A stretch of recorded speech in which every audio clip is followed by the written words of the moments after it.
APAC.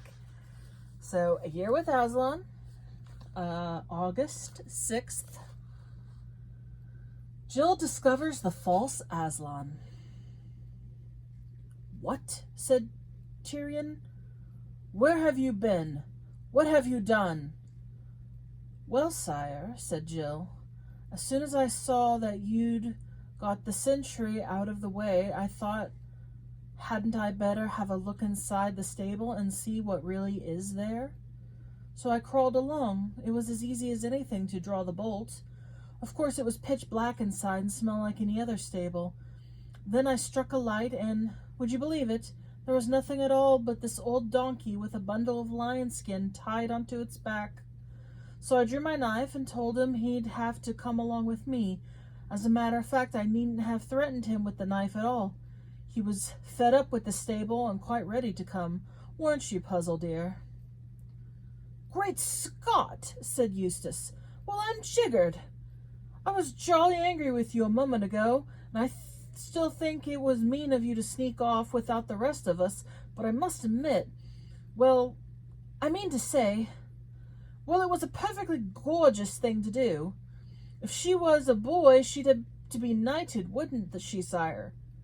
If she was a boy, said Tyrion, she'd be whipped for disobeying orders. And in the dark, no one can see whether he said this with a frown or a smile. Next minute, there was a sound of rasping metal. What are you doing, sire? Asked Jewel sharply. Drawing my sword to smite off the head of the cursed ass, said Tyrion in a terrible voice. Stand clear, girl. Oh, don't, please don't, said Jill. Really, you mustn't. It wasn't his fault. It was all the ape. He didn't know any better, and he's very sorry. He's a nice donkey. His name's Puzzle, and I've got my arms around his neck. Jill, said Tyrion, you are the bravest and most woodwise of all my subjects, but also the most malapert and disobedient. Well, let the ass live. What have you to say for yourself, ass? Me, sire? Came the donkey's voice. I'm sure I'm very sorry if I've done wrong. The ape said Aslan wanted me to dress up like that, and I thought he'd known. I'm not clever like him. I only did what I was told. It wasn't any fun for me living in the stable. I don't even know what's been going on outside. He never let me out except for a minute or two at night. Some days they forgot to give me any water, too. The last battle. Despite the fact that King Tyrion said Jill should be whipped for slipping away from her post and calls her malapert and disobedient, he still allows her opinion to alter his decision about Puzzle's fate. Why do you think he changes his mind? Because there's truth in what she said? Is this kind of flexibility a good quality in a king? Yes. Why or why not? Empathy. Hands down, empathy. When people do not have empathy, compassion and empathy are key. Everyone can say, no, you need a harsh and rude, blah, blah. You need tough. No. Yes, there is times to be stern and firm, but you have to look at everything. You have to look at all angles.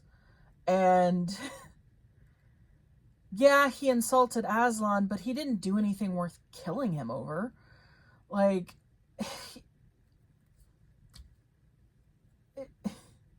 he definitely should be punished, though. I do think that it's a bad excuse. I'm just dumb. I don't know any better. Like, no, at a certain point, you get to take some ownership of your actions. You don't get to play the I'm just following orders card forever. But he shouldn't. The ape, on the other hand, to me, needs to be more worstly punished.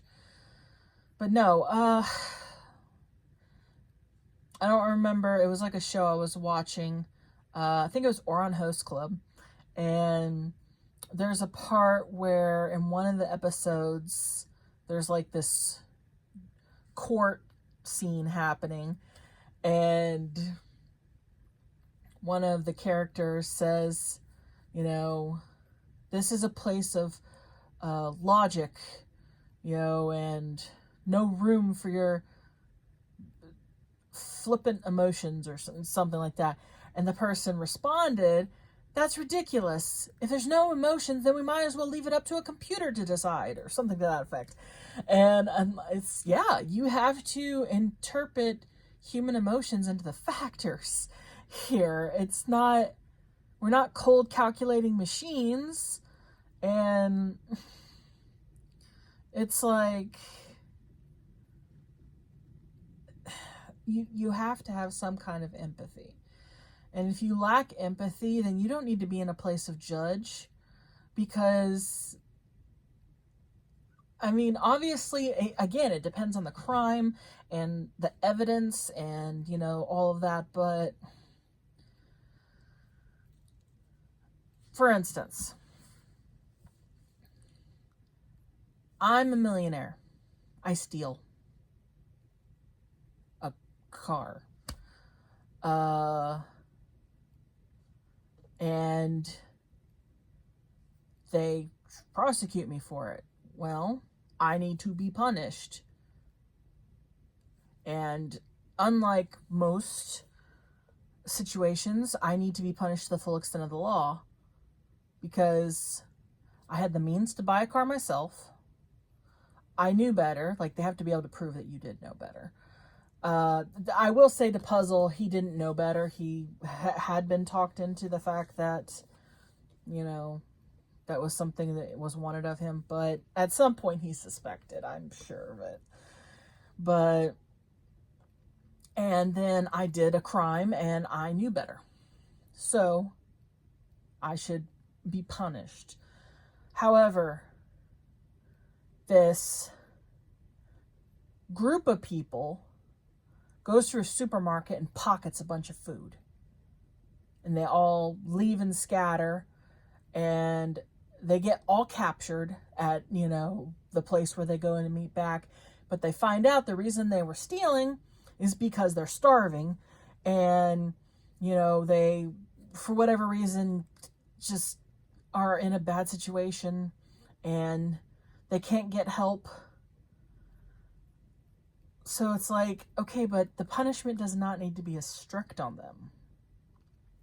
And so it's, the situation needs to be in context.